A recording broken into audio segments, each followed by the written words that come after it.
ஒரு அல்லேலூயா சத்தமாக சொல்லுங்க பார்க்கலாம். கர்த்தருடைய நல்ல நாம மகிமைப்படுவதாக. இந்த நாளிலேயும் ஒரு நல்ல கர்த்தருடைய வார்த்தையை நாம் கவனிப்போமாக. விட்டு விலகு, விடுதலை வரும். ஆமென். சொல்லுங்க, எல்லாரும் என் கூட சேர்ந்து சொல்லுங்க. விட்டு விலகு, விடுதலை வரும். ஆமென். இதிலிருந்து நாம் கர்த்தருடைய வார்த்தையை நாம் தியானிக்க போகிறோம். எதிலிருந்து விலகினால் நம்முடைய வாழ்க்கையில் விடுதலை வரும் என்று சொல்லி சில வார்த்தைகளை கர்த்தருடைய நாமத்துக்கு மகிமையாய் நாம் தியானிப்போமாக.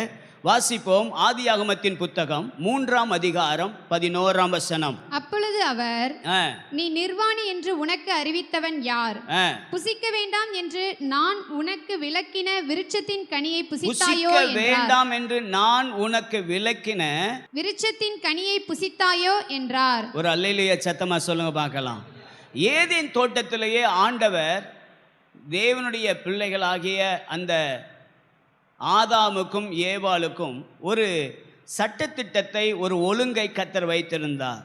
நீங்கள் இந்த தோட்டத்தில் உள்ள எல்லா மரத்தின் கனியை நீங்கள் புசிக்கலாம், ஆனால் தோட்டத்தின் நடுவில் இருக்கிற இந்த நன்மை தீமை அறியத்தக்க இந்த கனியை நீங்கள் என்ன செய்யக்கூடாது? புசிக்கக்கூடாது என்று சொல்லி ஆண்டவராகிய தேவன் அவர்களுக்கு ஒரு கட்டளை கொடுத்திருந்தார். அந்த கட்டளையை அவர்கள் அன்றைக்கு மீறினதை நாம் பார்க்க முடிகிறது. என்றைக்கு மீறுதல் என்று வந்ததோ அன்றைக்கு பாவம் என்பதான ஒரு காரியம் வந்தது. இன்றைக்கும் சபைகளிலேயும் சரி, குடும்பத்திலும் சரி, உடைய தனிப்பட்ட வாழ்க்கையில் என்னைக்கு மீறுதல் என்று வருகிறதோ அது பாவமாகவே அதிகமாய் காணப்படுகிறது. அல்லேலூயா, ஆண்டவருக்கு மகிமை உண்டாகட்டும். இந்த வேலையை செய்யாத, இந்த காரியத்தை சொல்லாத, இந்த காரியத்தில் நீ இப்படி இருக்கக்கூடாது அப்படின்னு என்றைக்கு அந்த விதிமுறைகள் வருகிறதோ அதை மீறும் போது நமக்கு பாவம் செய்வதாக பைபிள் சொல்லுகிறது. ஒரு அல்லேலூயா சொல்லுங்க பார்க்கலாம். பைபிளில் சொல்லப்பட்ட ரோமர் புத்தகத்தில் நியாயப்பிரமாணம் வராத காலத்தில் பாவம் இருந்துச்சு, ஆனால் நியாயப்பிரமாணம் வந்த பிறகுதான் பாவம் உயிர் கொண்டது. ஒரு அல்லேலூயா சொல்லலாமா? அப்போது நீங்களும் நானும் உலகத்தார் போல வாழ்ந்து கொண்டிருக்கிறோம். உலகத்தில் தான் வாழ்கிறோம், ஆனால் உலகத்தார் போல நாம் வாழக்கூடாது என்று தேவன் எதிர்பார்க்கிறார். ஒரு அல்லேலூயா சத்தமாக சொல்லுங்க பார்க்கலாம். நீங்கள் ஒரு வசனத்தை அப்படியே எடுத்து வாசித்து நம்ம எப்படியாக அழைக்கப்பட்டோம் என்பதை நான் இன்றைக்கு உங்களோடு பேச விரும்புகிறேன். பரிசுத்த ஆவியார் நமக்கு உதவி செய்வாராக.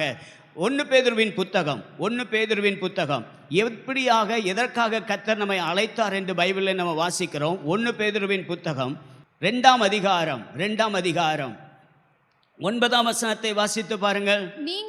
நீங்களோ உங்களை அந்தகாரத்தினின்று தம்முடைய ஆச்சரியமான ஒளியின் இடத்திற்கு வரவழைத்தவருடைய புண்ணியங்களை அறிவிக்கும் படிக்கு தெரிந்து கொள்ளப்பட்ட சந்ததியாயும் ராஜரீகமான ஆசாரிய கூட்டமாயும் பரிசுத்த ஜாதியாயும் அவருக்கு சொந்த ஜனமாயும் இருக்கிறீர்கள். முன்னே நீங்கள் தேவனுடைய ஜனங்களாய் இருக்கவில்லை.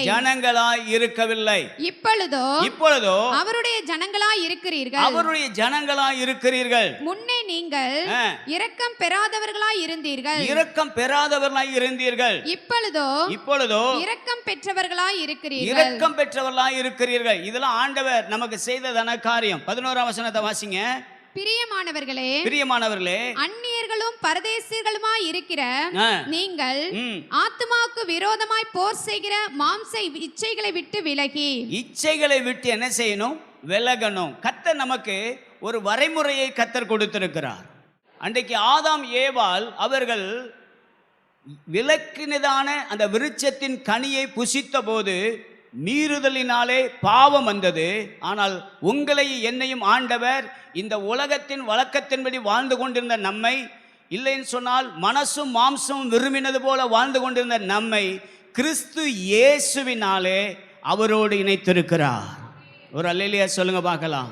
அல்லேலூயா. பாவத்தை விட்டு விலகும் போதுதான் தேவன் எனக்கென்று வைத்திருக்கிற தேவனுடைய ஆசீர்வாதங்களையும் நன்மைகளையும் பெற முடியும். ஒரு அல்லேலூயா சொல்லலாமா? அல்லேலூயா. பாவத்தை விட்டு விலகணும். சிலர் சொல்லுவாங்க, அதெல்லாம் பாவமா பாஸ்டர் அப்படின்னு. நல்லா கவனிங்க. ஒரு பெரிய ட்ரம்மில் ஒரு சொட்டு, ஒரு விஷம் உள்ளதான ஒரு விஷத்தில் ஒரு சொட்டு விழுந்தா கூட அது எப்படி தான் இருக்கும்? அது விஷமாக தான் மாறும். அந்த ஒரு சொட்டை குடிக்கிறதும் இந்த தண்ணி எல்லாத்தையும் சேர்த்து குடிக்கிறதும் கொஞ்சம் காலதாமதமாகும் நமக்கு விளைவுகள் அந்த பிரச்சனை வருவதற்கு. ஆனால் பாவம்தான். விஷத்தை குடித்தா அது விஷமாக தான் மாறும், நம்ம சரீரத்தில் அது ஒத்துக்காது. இன்னைக்கு பாவத்தை சபையில் சொல்லாதீங்கன்னு சில சபைகளில் சொல்கிறாங்க. பாவம்னு அப்படி சொல்ல வேண்டிய அவசியம் இல்லைன்னு சொல்கிறாங்க. நான் சொல்லுவேன், பாவத்தை பாவம்னு சொல்லாமல் அதை எந்த விதத்தில் நம்ம மழுப்பவே முடியாது. கையை வைத்து ஒரு அல்லேலூயா சொல்லுங்க பார்க்கலாம். அல்லேலூயா. இன்னைக்கு நிறைய பேர் பாவத்தை பாவமாகவே பார்ப்பதில்லை, பரவாயில்லைன்னு எடுத்துக்கிறாங்க. கவனமா இருங்க. பாவம் பரவாயில்லைன்னு சொல்லக்கூடாது. பாவம்தான். ஆனால் பாவத்தை நீக்குவதற்கு நம்முடைய ஆண்டவராகிய இயேசு கல்வாரி சிலுவையில் ரத்தத்தை சிந்தி இருக்கிறார். அல்லேலூயா. சபையில் கூட இன்னைக்கு அப்படிதான் இருக்காங்க. இதெல்லாம் பெரிய காரியமா பாஸ்டர்? கெட்ட வார்த்தை பேசுவது பாவமா?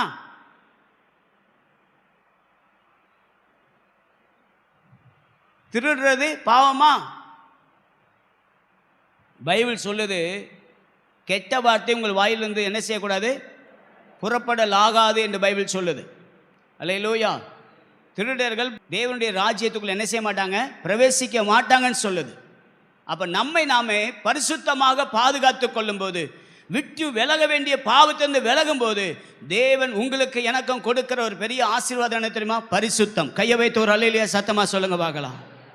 அல்லேலூயா. பாவத்தை விட்டு விலகும் போது நமக்குள்ளாக பரிசுத்தம் வரும். ஒரே ஒரு மனுஷனை உங்களுக்கு ஞாபகப்படுத்த விரும்புகிறேன். ஆதியாகமம் 39ஆம் அதிகாரம் 9ஆம் வசனத்தில் ஒரு ஒரு ஒரு மனுஷனை பார்க்க முடிகிறது. வாசிங்க பார்க்கலாம். இந்த வீட்டிலே என்னிலும் பெரியவன் இல்லை. நீ அவருடைய மனைவியா இருக்கிறபடியால் உன்னை தவிர வேறொன்றையும் அவர் எனக்கு விலக்கி வைக்கவில்லை. இப்படி இருக்க நான் இத்தனை பெரிய பொல்லாங்குக்கு உடன்பட்டு தேவனுக்கு விரோதமாய் பாவம் செய்வது எப்படி என்றான். அத ரெண்டு காரியமா கவனிங்க. இப்படி இருக்க நான் இத்தனை பெரிய பொல்லாங்குக்கு உடன்பட்டு, அடுத்தவனுடைய மனைவி. கவனிங்க. அல்லேலூயா. இன்னைக்கு சமுதாயத்தில் சர்வ சாதாரணமா போயிடுச்சு. அடுத்தவனுடைய மனைவி, பிறனுடைய பொருளையே இச்சிக்க கூடாதுன்னு பைபிள் சொல்லியிருக்க, அடுத்தவனுடைய மனைவியை இச்சிக்கலாமா? கர்த்தர் அதை பார்க்கிறார். நான் இத்தனை பெரிய பொல்லாங்குக்கு உடன்பட்டு, அடுத்த வார்த்தை சொல்லப்படுது, தேவனுக்கு விரோதமாய் பாவம் செய்வது எப்படி? நீங்க அந்த பெரிய பொல்லாங்கு கூட உடன்பட்டாலே பாவம் வந்துடும். நல்லா கவனிங்க. என்னைக்குமே பைபிளில் சொல்லப்பட்டதான வார்த்தை ரொம்ப முக்கியமானது. அது நமக்கு எந்த காலத்திலையும் அது பிரயோஜனமாக இருக்கும். ஒரு அல்லேலூயா சத்தமா சொல்லுங்க பார்க்கலாம். அல்லேலூயா. பாவத்தை குறித்து பைபிள் ரொம்ப தெளிவாக சொல்லுது. அதே நேரம் பாவத்திலிருந்து எப்படி ஒரு மனுஷன் வெளியே வரணும்னு பைபிள் சொல்லுது, எப்படி வாழணும்னு பைபிள் சொல்லுது.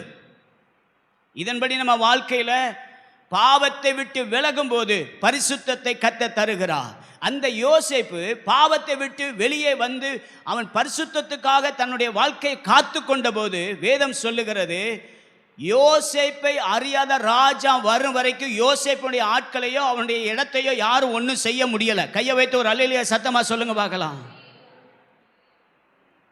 வாலிபர்களாக இருக்கிற நீங்க கல்யாணம் ஆகலையா?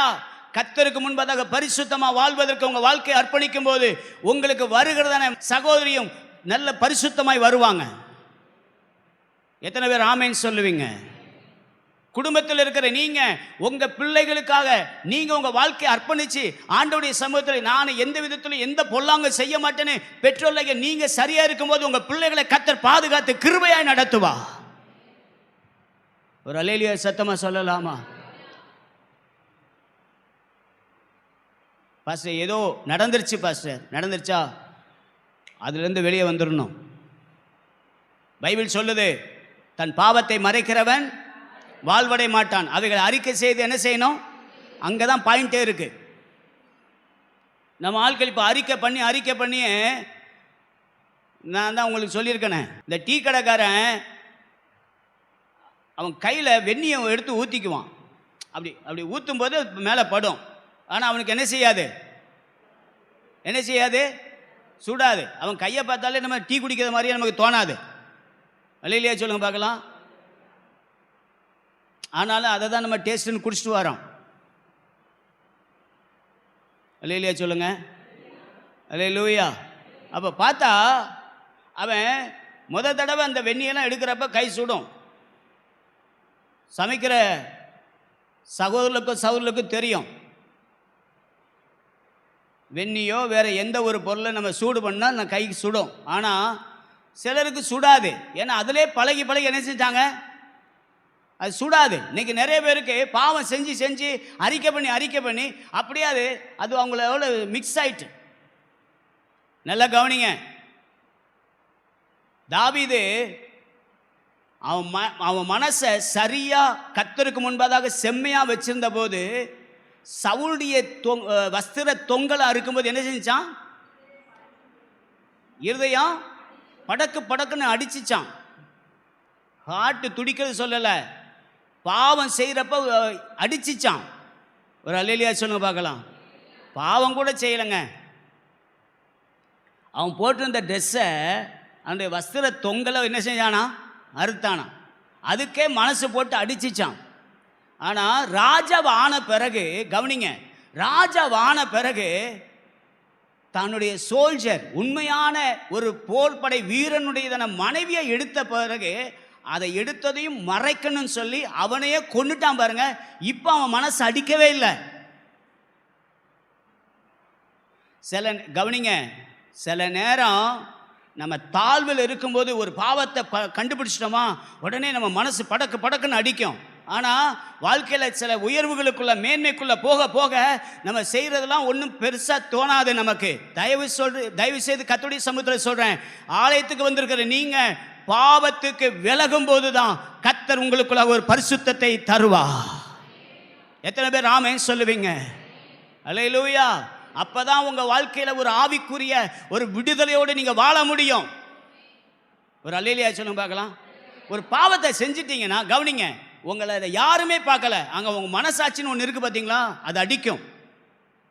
ஆனா இது கடைசி காலம். பைபிள் சொல்லுது, தீமோத்தேயு புத்தகத்தில் நீங்க வாசிச்சு பாருங்க, கடைசி காலத்துல கொடிய காலம்னு ஒன்று வருமா. அப்ப மனசாட்சியில சூடுண்ட பொய்யர்கள் இருப்பாங்க. சபைக்குள்ள இன்னைக்கு நிறைய பேர் வந்துட்டும் அதே பாவத்தோடையே போறாங்க. நான் சொல்லுவேன், பாவியாய் வந்தவன் பரிசுத்தமாகி இயேசுவின் பிள்ளையாய் போக வேண்டும். அதுக்குத்தான் சபை. எத்தனை பேர் ஆமென் சொல்லுவீங்க? இன்னைக்கு காலையில் கர்த்தர் உங்களோட பேசிக்கிட்டு இருக்கிறத என் ஆவியில் உணர்றேன். விட்டு விலகுங்கள், விடுதலை அடைவீர்கள். அல்லேலூயா. பாவத்தோடு விளையாடக்கூடாது.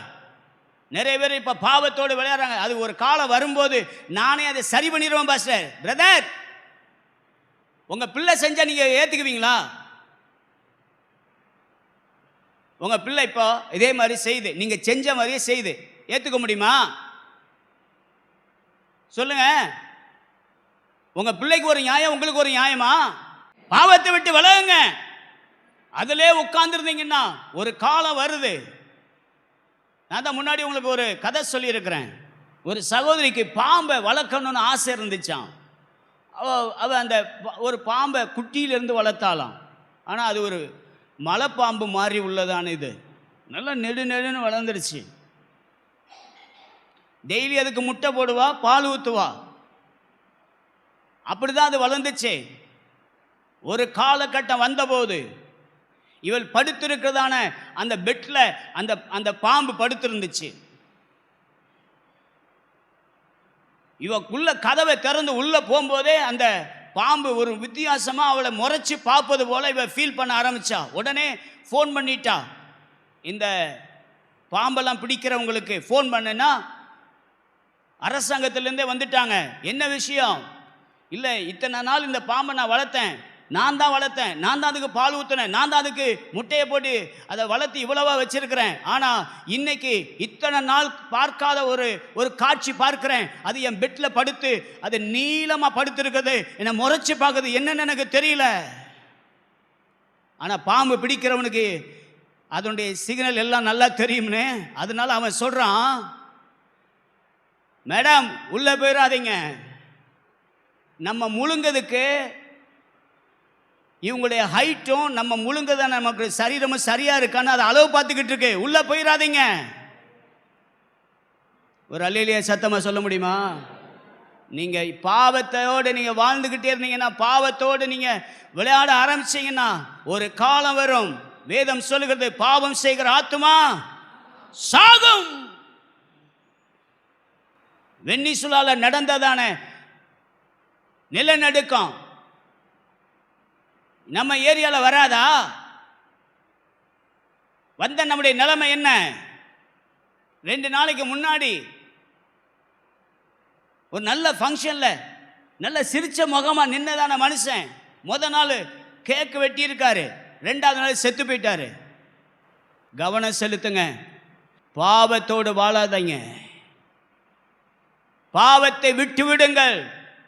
பைபிள் சொல்லுகிறது, நமக்கு பரிசுத்தம் காத்து கொண்டிருக்கிறது.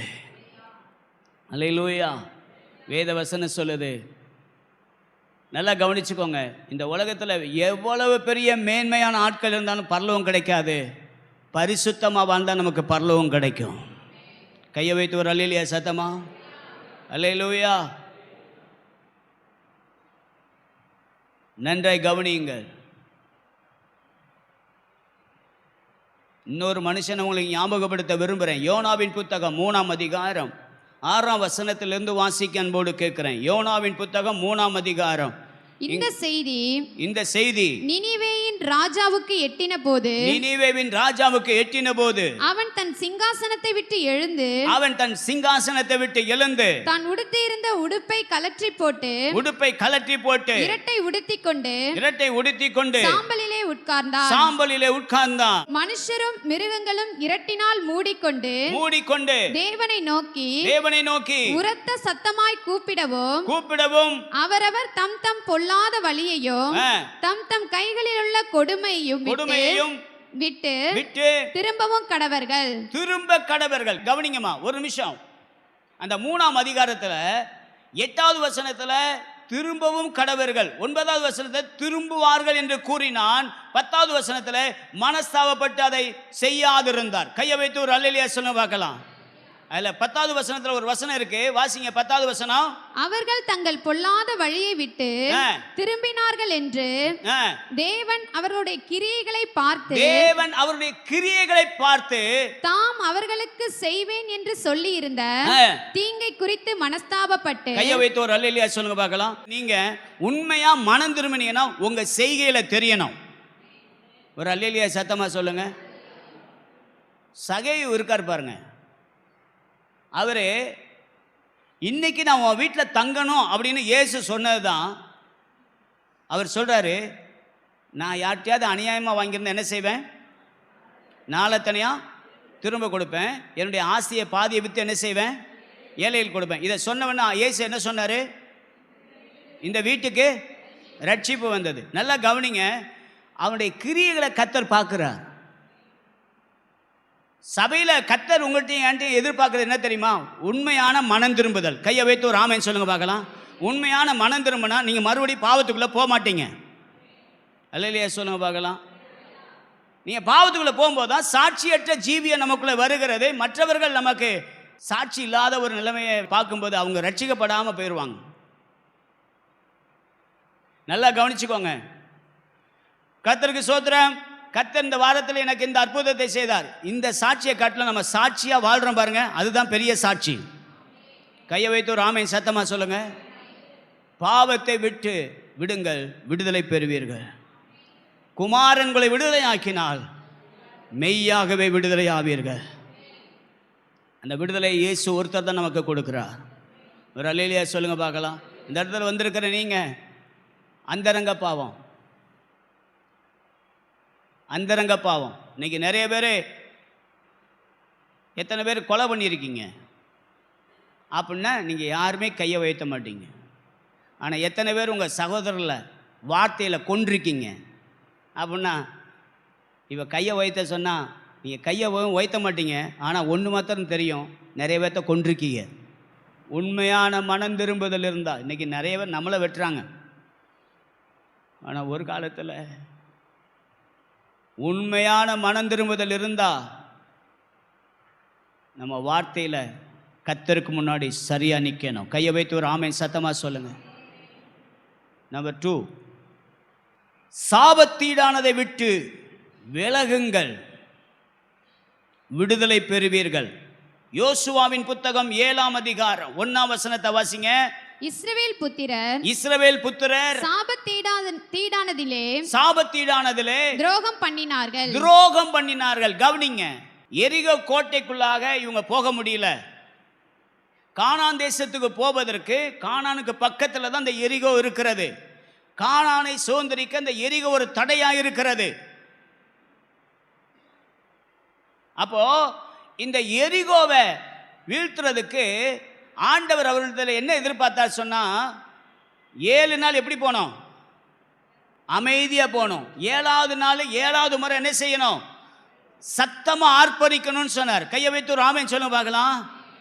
நம்முடைய ஆண்டவர் ஈட்டியாலேயோ கடப்பாறையாலேயோ இல்லைன்னா வேற எந்த ஒரு ஆயுதத்தால நம்மளை ரட்சிக்கிறவர் அல்ல. நம்முடைய ஆயுதம் துதியின் ஆயுதம். அதை வெளிப்படுத்தி காட்டவே கர்த்தர் நம்மளை இந்த நாட்களில் எரிகோவுக்கு நமக்கு சாட்சியாக வச்சிருக்கிறார். அல்லேலூயா சொல்ல பார்க்கலாம். துதிச்சு பாருங்க, எரிகோ விழும். ஆமென். அப்ப இந்த எரிகோவை அவர்கள் வீழ்த்துவதற்கு, கவனிங்க, எரிகோவை வீழ்த்துவதற்கு கர்த்தர் துதிக்க சொன்னார். அப்படி துதியினால கிடைச்சதான அந்த ஆசீர்வாதம் என்னன்னா, உள்ளே இருக்கிறத எதையும் நீங்க என்ன செய்யக்கூடாது. அந்த வசனத்தை மாத்திர வாசிக்க முடியுமாமா? சாபத்தீடானதில் ஏதாகிலும் எடுத்துக்கொள்கிறதினாலே நீங்கள் சாபத்துக்கு ஈடாகாதபடிக்கு இஸ்ரவேல் பாளையத்தை சாபத்தீடாக்கி அதை கலங்க பண்ணாதபடிக்கு நீங்கள் சாபத்தீடாததற்கு மாத்திரம் எச்சரிக்கையாயிருங்கள். கையை வைத்து ஒரு அல்லேலூயா சொல்லுங்க பார்க்கலாம். சாபத்தீடானதை போய் தொடக்கூடாது. அடுத்த வசனத்தை அப்படி வாசிங்கப்பா. 19. சகல வெள்ளியும் பொன்னும் வெண்கலத்தினாலும் இரும்பினாலும் செய்யப்பட்ட பாத்திரங்களும் கர்த்தருக்கு பரிசுத்தமானவைகள். கையை வைத்து ஒரு அல்லேலூயா சொல்லுங்க பார்க்கலாம்.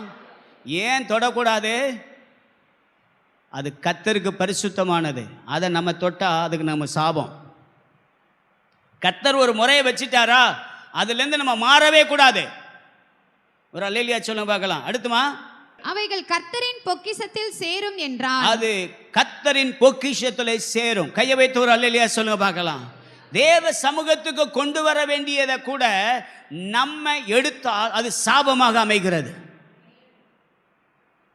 அல்லேலூயா. அது உங்க காணிக்கையா இருக்கட்டும், உங்க தசமம், அதெல்லாம் தூக்கி தூர வைங்க. நீங்க உங்களை கர்த்தருக்கு முன்னாடி, கவனிங்க, உங்களை கர்த்தருக்கு முன்னாடி கொண்டு வந்து வைக்கணும். இன்னைக்கு நிறைய பேர் நான் காணிக்க போட்டுட்டேன்னு பெருமைப்படுறாங்க. ஆனால் கர்த்தர் காணிக்கை அங்கீகரிச்சாரா? உங்க காணிக்கை அங்கீகரிக்கணும், கர்த்தர் உங்களை அங்கீகரிக்கணும். அல்லேலூயா சொல்ல பார்க்கலாம். இன்னைக்கு சபையில் இன்னைக்கு நிறைய பேர் காணிக்கை பெருகிட்டு இருக்கு. ஆனால் எப்படிப்பட்ட காணிக்கை வருது? அர்ப்பணிக்காத காணிக்கை உள்ள வந்து பிரயோஜனம் இல்லை. இதை வச்சு நாங்கள் ஏதாவது கர்த்தருடைய ஊழியத்தை நிறைவேற்றலாமே ஒழிய, ஆனால் உங்களுக்கு ஆசீர்வாதம் வரணுமா, நீங்கள் அர்ப்பணித்து செய்யணும்.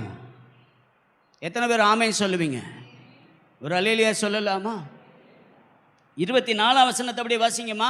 பட்டணத்தையும் அதில் உள்ள யாவையும் அக்கினியினால் சுட்டெரித்தார்கள். வெள்ளியையும் பொன்னையும் வெண்கலத்தினாலும் இரும்பினாலும் செய்த பாத்திரங்களை மாத்திரம் கர்த்தரின் ஆலய பொக்கிஷத்திலே சேர்த்தார்கள். ஆனா இதுல இருந்து ஒருத்தன் என்ன செஞ்சான்?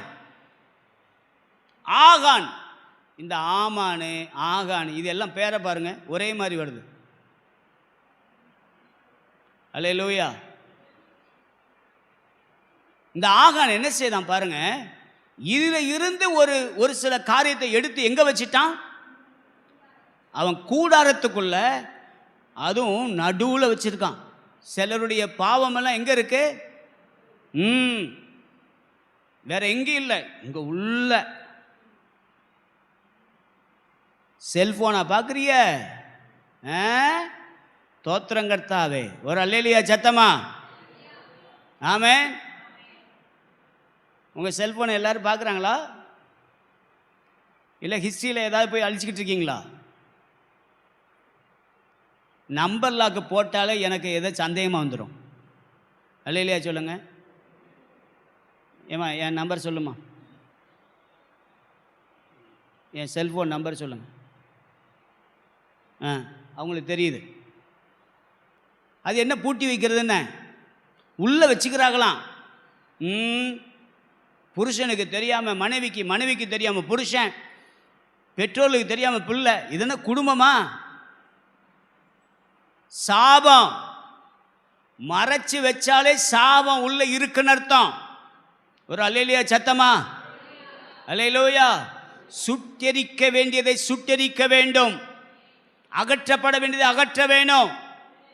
அல்லேலூயா. விட்டு விலகுங்க, சாபத்தீடாதான் விட்டு விலகுங்க. நல்லா கவனிங்க. இந்த எரிகோவை பிடிச்ச உடனே ஆயிங்கிறதான ஒரு பட்டணத்தை அவங்க பிடிக்கணும், அப்படித்தானா? அல்லேலூயா சொல்லுங்க பார்க்கலாம். என்ன பட்டணம்? அது சொல்லதே நல்லா அசிங்கமாகவே இருக்குது, ஆயி பட்டணம். ஆனால் இதை ஒரு 3000 பேர் கொண்டு போய் என்ன செஞ்சிடலாம்? ஜெயிச்சிடலாம். ஆனால் ஈஸியாக ஜெயிக்க வேண்டியதை ஜெயிக்காமல் போயிட்டாங்க. இன்றைக்கி நான் சொல்கிறேன், நீங்கள் ஈஸியாக பெற வேண்டிய ஆசீர்வாதத்தை பெறாமல் இருக்கிறதுக்கு காரணம் ஏதோ ஒன்று சாபத்தீடானதை நம்முடைய கையில் வைத்திருக்கிறோம். இன்றைக்கி கர்த்தர் உங்களோட பேசுகிறார். சாபத்தினதை விட்டு விடுங்கள், உங்களுக்கு வர வேண்டிய ஆசீர்வாதம் ஈஸியாக வந்து சேரும் உங்கள் கையில். சத்தம் அவர் அல்லேலூயா சொல்லுங்க பார்க்கலாம். அல்லேலூயா. மூணாவது ஒரு வார்த்தையை சொல்லி நான் கடந்து போக ஆசைப்படுகிறேன். சங்கீதம் 1:1. துன்மார்க்கருடைய ஆலோசனையில் நடவாமலும், துன்மார்க்கருடைய ஆலோசனை நடவாமலும், பாவிகளுடைய வழியில் நில்லாமலும், பரியாசக்காரர் உட்காரும் இடத்திலே உட்காராமலும், கர்த்தருடைய வேதத்தில் பிரியமாயிருந்து இரவும் பகலும் அவருடைய வேதத்தில் தியானமாய் இருக்கிற மனுஷன் பாக்கியவான். கையை வைத்து ஒரு அல்லேலூயா சத்தமா சொல்லுங்க. முதல் வசனத்தின்படி நடந்து 2வது வசனத்தை கை கொண்டு இருந்தால் 3வது வசனம் கிரியை செய்ய ஆரம்பிக்கும். 3வது வசனம் என்ன? அவன் நீர்க்கால்களின் ஓரமாய் நடப்பட்டு தன் காலத்தில் தன் கனியை தந்து இலையுதிராதிருக்கிற மரத்தை போல் இருப்பான். அவன் செய்வதெல்லாம் வாய்க்கும். நீங்க செய்வதெல்லாம் வாய்க்குதா?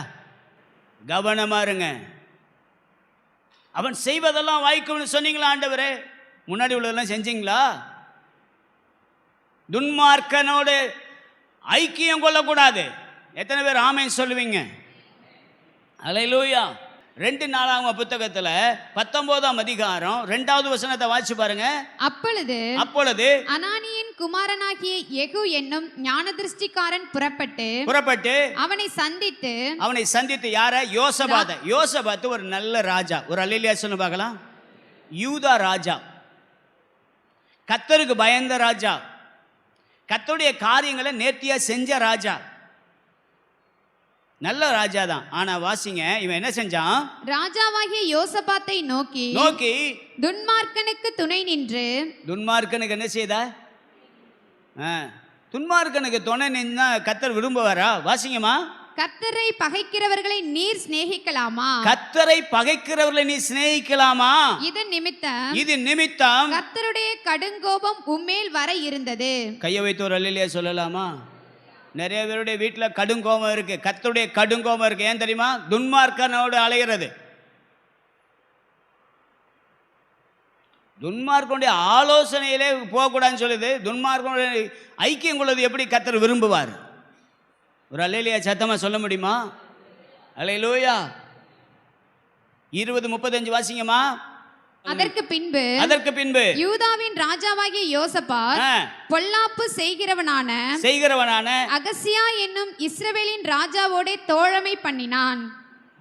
அவன் எப்படிப்பட்டவனா? அவன் என்ன செய்வானா? பொல்லாப்பு செய்கிறவன். பொல்லாப்பு செய்கிறவனோட உங்களுடைய தோழமை இருக்கக்கூடாது. அல்லேலூயா. துன்மார்க்கருடைய காரியத்துக்குள்ள நீங்க நுழையக்கூடாது. பாஸ்டர், ஒரு நாள் தான் பாஸ்டர். கோச்சிக்க மாட்டீங்களா? நம்ம வீடை விட்டு அடுத்த வீட்டுக்கு போனால் நல்லா இருக்குமா? கவனம் செலுத்துங்க. துன்மார்க்கனோட உங்களுக்கு ஐக்கியம் இருக்கக்கூடாது. அல்லேலூயா. அந்த துன்மார்க்கமான ஆவி உங்களை மேலே வந்துடும். அதான் நம்ம ஊரில் சொல்லுவாங்க, நீ யார் கூட பழகுறியோ அவங்க சுவாமம் உனக்குள்ளே என்ன செஞ்சிடும், வந்துடும். ரொம்ப நாள் நீங்கள் நாயோட பழகி பாருங்க, இந்த நாயோட விளையாண்டுட்டு அப்படி அப்படி உள்ளே தான் போவாங்க, அங்கே சிஸ்டர் நிற்பாங்க. என்னங்க நல்லா இருக்கீங்களா அப்படின்னா என்ன ஆவி இப்போ உள்ளே இருக்குன்னு அர்த்தம்? நாய் ஆவி இருக்கு. நீங்கள் நிறைய பேர் உங்களுக்கு நல்ல சுவாவம் இருந்துச்சு, ஆனால் இப்போ உங்கள் சுவாவம் மாறி இருக்குன்னா காரணம் என்ன தெரியுமா? நீங்கள் சேர்ந்த சேர்மானம் சரியில்லைன்னு அர்த்தம். சார் பாஸ்டர் அப்படியே அப்டேட்டில் கரெக்டாக சொல்கிறாரு அப்படின்னு நினைக்கிறீங்களோ? வசனம் சொல்கிறேன், ஒரு அல்லேலூயா சத்தமாக சொல்லுங்கள். சிலர் சொல்லி வைப்பாங்க பாருங்கள், வீட்டில் புருஷன் கொண்டா நல்ல ஐக்கியமாக இருப்பாங்க. ஹலோ என்னப்பா நல்லா இருக்கியா அப்படிலாம் கேட்ட மனுஷன் ஏன்னா அங்கே சொல்லி வச்சுருப்பாங்க, பொண்டாட்டியன்னா அடைக்க வை, பொண்டாட்டியன்னா அப்படி தள்ளி வை. அந்த அந்த துன்மார்க்கண்ட போய் நீ பேசிகிட்டு இருக்க பாருப்பா. ஒரு அல்லேலூயா சொல்லுங்க பார்க்கலாம். அல்லேலூயா. சில சிஸ்டர் ஏண்ட உங்கள் குணம் சரியில்லையே அப்படின்னா நான் யார்கிட்ட போய் பழகிட்டு வந்தேன்னு நான் பார்ப்பேன். ஒரு அல்லேலூயா சத்தமா அல்லேலூயா சொல்லுங்க. அப்பப்போ நான் செக் பண்ணுவேன், என்ன அதான் மனுஷன் சரி பண்ணணும், அதான் மனுஷன். கையை வைத்து ஒரு ஆமேன் சத்தமா. துன்மார்க்கனோடு நம்ம ஐக்கியம் இருந்தா அந்த துன்மார்க்கத்தின் எண்ணங்கள், வார்த்தைகள், செய்கைகள் வரும். துன்மார்க்கனோடு தோழமை போடாதீங்க. அடுத்த வசனம் சொல்லுது, அதோடு அவன் செத்தே போயிட்டான். அவன் தோழமை போட்டான் பாருங்க, அகசியா கூட. அவன் ஒரு கப்பலை உண்டாக்கினான், அந்த கப்பல் உடஞ்சே போச்சு. அல்லேலூயா சொல்லுங்க பார்க்கலாம். நம்முடைய ஐக்கியம் நம்முடைய பிதாவாகிய தேவனோடு இருக்கணும். ஆமென் சொல்லுங்க பார்க்கலாம். அவருடைய குமாரனாகிய இயேசுவோடு இருக்கணும். அவருடைய பரிசுத்த ஆவியானவரோடு நம்முடைய ஐக்கியம் இருக்கும்போது இயேசுவின் சுவாபங்கள் நம்முடைய குடும்பத்துக்குள்ளே கடந்து வரும். கையை வைத்து ஒரு ஆமென் சத்தமாக சொல்லுங்க. நான்காவது ஒரு காரியத்தை சொல்லி முடித்து விடுகிறேன், பரலோகம் நமக்கு உதவி செய்யட்டும். ஆமென் சொல்லுங்க பார்க்கலாம். அப்போஸ்தலனாகிய யோவான் 5 புத்தகத்தை எழுதினான். தேவனே சில நேரம் நம்மளை விளக்குவார். இப்போ மனுஷர்களோடு இருந்தபோது அந்த அப்போஸ்தலனாகிய யோவான் மனுஷர்களோடு இருக்கும்போது யோவான் சுவிசேஷத்தை எழுதினார். அடுத்து 1 யோவான், 2 யோவான், 3 யோவான், இது எல்லாம் சபைக்கு உகந்தது என்று சொல்லி எழுதினார். ஆனால் தேவனே இப்பொழுது அப்போஸ்தலனாகிய யோவானை இப்போ எங்கே கொண்டு போயிட்டாங்கன்னா, இவன் இங்கேயே இருந்து நிறைய சுவிசேஷம் சொல்கிறான்னு சொல்லி இவனை எங்கே கொண்டு போயிட்டாங்க? பத்மு தீவுக்கு கொண்டு போயிட்டாங்க. இது தேவனே அனுமதித்தார். ஒரு அல்லேலூயா சொல்ல பார்க்கலாம். அப்படி பத்மு தீவுக்கு அவன் விலக்கப்பட்டவனாக தள்ளப்பட்ட போது வேதம் சொல்லுகிறது, அங்கு இன்றைக்கு நடக்கிற 21வது நூற்றாண்டில் நடக்கிறதான சபைக்குள்ளே நடக்கிற, சபைக்கு வெளியே நடக்கிற, உலகத்தில் நடக்கிற எல்லா காரியத்தையும் கர்த்தர் யோவானுக்கு வெளிப்படுத்தி காட்டினார். சில வேளை கர்த்தரை உங்களை சிலர்கிட்ட இருந்து விளக்குறாருன்னா அதுக்கு வேற ஒன்றும் இல்லை, கர்த்தர் ஏதோ உங்களுக்கு வெளிப்பாட்டை கொடுப்பதற்காக, உங்களை கிருபையை நடத்துவதற்காக. ஒரு அல்லேலூயா சொல்லுங்க பார்க்கலாம். பாடுகள் இருக்கலாம். பத்மதீவில் என்ன சும்மா ஏசியா போட்டு கொடுத்தாங்க, இல்லைன்னா பேனாவா எடுத்து கொடுத்தாங்க? இல்லை, அங்க பாடுகள், வாழ தகுதி இல்லாத இடம். அந்த பத்மு தீவில் பயங்கரமான மிருகங்கள் இருக்கும், இயற்கை வித்தியாசமாக இருக்கும், அங்கெல்லாம் யாரும் வாழ முடியாது. அப்படிப்பட்ட இடத்திலையும் தேவன் உங்களை என்னையும் அனுமதித்து நம்மை விளக்குகிறார் என்று சொன்னால், உங்களையும் என்னையும் கர்த்தர் ஏதோ ஒரு நோக்கத்திற்காக வெளிப்படுத்தி காட்டுவதற்காக, தன்னை வெளிப்படுத்த, தன் மூலமாக இயேசு மகிமைப்படுவதற்காக, கர்த்தர் காரியத்தை செய்வதற்காக, தன்னை வெளிப்படுத்துவதற்காக உங்களை அழைத்து கொண்டு போகிறார். தனியாக உங்களை கூட்டிகிட்டு போகிறாரா? அவரை வெளிப்படுத்துவதற்காக. இன்னைக்கு ஒரு நிமிஷம் நினச்சி பாருங்க, வெளிப்படுத்தின விசேஷம் மாத்திரம் புதிய ஏற்பாட்டில் இல்லைன்னா நம்மலாம் கண்ணை கட்டி காட்டில் விட்ட மாதிரி இருந்திருக்கோம். ஆனால் இன்றைக்கும் பைபிள் சொல்லுகிறது 666 அந்த நம்பர் இன்னைக்கு உலகத்துக்குள்ளே வரப்போகுது. ஒரு அல்லேலூயா சொல்ல பார்க்கலாம். ஆல்ரெடி எல்லாம் வந்துருச்சு, அதுக்குள்ளே எல்லாம் ப்ரிப்பரேஷன்லாம் நடந்துருச்சுன்னு சொல்கிறாங்க. கர்த்தருக்கு மகிமை உண்டாவதாக. இயேசு சீக்கிரமாய் வரப்போகிறார் என்பதை மிகவும் தெளிவாய் சொல்லுகிறதற்கு கர்த்தர் வெளிப்படுத்தின விசேஷத்தை யோவான் மூலமாக கர்த்தர் கொடுத்தார். சில வேளை நீங்கள் மனுஷர்களால் புறக்கணிக்கப்படலாம், இல்லை என்றால் நீங்கள் தனிமையாக்கப்படும் போதெல்லாம் ஒன்று மாத்திரம் புரிந்து கொள்ளுங்கள், கர்த்தர் என்னை கொண்டு தேசத்துக்கு ஏதோ ஒரு நன்மை செய்ய போகிறார், கர்த்தர் என்னை அவருக்கு வெளிப்படுத்த போகிறார் என்பதை உணர்ந்து எந்த சூழ்நிலையும் உங்கள் தனிமையை கடுமையாக மாற்றி விடாமல் தனிமையை கூட இனிமையாய் மாற்ற முடியும். ஒரு அல்லேலியா சொல்லுங்க பார்க்கலாம். உங்கள் வீட்டில் தனியாக இருக்கீங்களா? கவலைப்படாதீங்க. உட்காந்து ஒரு பைபிளை எடுத்துட்டு ஒரு பாட்டு புத்தகத்தை எடுத்து உட்காந்து பாட்டு படிங்க, வசனத்தை வாசிங்க, தம்மை வெளிப்படுத்த ஆரம்பிப்பா. அப்படி வெளிப்பாடு உங்கள் வாழ்க்கையில் வந்துருச்சுன்னா எல்லா சூழ்நிலையும் கர்த்தர் மாற்றி போடுவா. ஒரு அல்லேலியா சத்தமாக சொல்லுங்க பார்க்கலாம். ஒரே ஒரு சமயம் என் வாழ்க்கையில் நடந்த ஒரு சம்பவம். எனக்கு எல்லா பிரச்சனை, போராட்டம், பயங்கரமான போராட்டம், பயங்கரமான பிரச்சனை. ஆண்டவருடைய சமூகத்துக்கு போய் ஒரு சில மணி நேரங்கள் அழுதேன், உட்காந்து பைபிள் வாசித்தேன், மறுபடியும் ஜெபம் பண்ணேன். ஒரு நிறைவு வந்தது, கர்த்தர் என் கூட இருக்கிறார் என்று சொல்லி. வெளியே வந்தபோது எல்லா பிரச்சனைக்கும் கர்த்தர் ஒரு சொல்யூஷனை உருவாக்கினார். எனக்கு அருமையான கர்த்தருடைய பிள்ளைகள், இந்த வார்த்தையை கேட்குற நீங்கள் எந்த சூழ்நிலை இருந்தாலும் சரி, விட்டு விலக வேண்டிய இடத்துல விலகுங்கள். கர்த்தர் உங்களுக்கு விடுதலை தரப்போகிறார். ஒரு ஆமேன்னு சொல்லுங்க பார்க்கலாம். விட்டு விலகும்போது சில நேரம் கர்த்தரே சிலரை விட்டு விலக்குவார். சிலரை கர்த்தரே உங்களை விட்டு விலக்குறாருன்னா நல்லா புரிஞ்சுக்கோங்க, கர்த்தர் ஏதோ ஒன்றை எனக்கு வெளிப்படுத்தி காட்ட போகிறார். ஊழிய பாதையிலையும் என்னை விட்டு எத்தனையோ பேர்த்தை கர்த்தர் விலக்கி இருக்கிறார். ஆனாலும் அதில் கர்த்தர் தம்மை வெளிப்படுத்தி காட்டினார். ஒரு அல்லேலியா சொல்லலாமா? ஒரு நிமிஷம் எல்லார் கண்களை மூடி ஆண்டவரை நோக்கி பார்த்து, ஆண்டவரே இன்னைக்கு இந்த காலை நேரத்தில் விட்டு விலக வேண்டியதிலிருந்து விலக எனக்கு கிருபை தாரும். நான் விடுதலை பெற்ற பெண்மானாக வாழ வேண்டும், விடுதலை பெற்றவனாக என் வாழ்க்கை சுதந்திரமாய் மாற வேண்டும். எத்தனை பேர் உண்மையாகவே பாஸ்டர் இன்னைக்கு நான் சில காரியத்தில் கர்த்தரால் உணர்த்துவிக்கப்பட்டிருக்கிறேன் அப்படின்னு சொல்கிறவங்க உங்கள் வலது கையை உயர்த்தி காட்டுங்க. கர்த்தர் உங்களோடு பேசி இருக்கிறா. இன்றைக்கு ஒரு அற்புதம் நடந்து கொண்டு இருக்கிறது. ஹல்லேலூயா. சில நேரம் கர்த்தரே உங்களை விலக்குவார், மனிதரை விட்டு விலக்குவார், சூழ்நிலைகளை விட்டு விலக்குவார், குடும்பத்தை விட்டு விலக்குவார். ஆனால் கர்த்தரை விட்டு விலகிறாதீங்க, சபையை விட்டு விலகி போயிடாதீங்க. சபை தான் உங்களுக்கு பாதுகாப்பு. பிசாசு ஒரு வாரத்தை அப்படி தள்ளி விடுவான். அப்படியே 2வது வாரம், போன வாரம் ஒரு அருமையான ஒரு சகோதரனை சந்தித்தேன். என்னடா 3 வாரமாக ஆளை பார்க்க முடியலையே அப்படின்னு கேட்டேன். 4 வாரமாக பார்க்க முடியலைன்னு கேட்டேன். ஒரு வாரம் வரல, அப்படியே தொடர்ந்தேச்சியாக வர முடியாத ஒரு சூழ்நிலை வந்துருச்சு பாஸ்டர்னா. சபை ஐக்கியங்கிறது ரொம்ப முக்கியமானது. நிறைய பேர் இப்போ நினச்சிக்கிறாங்க இந்த வாரம் போலன்னு அடுத்த வாரம் இல்லை, ஒவ்வொரு வாரமும் வருவது தேவனுடைய கிருபை, அது உங்களுக்கு பாதுகாப்பு.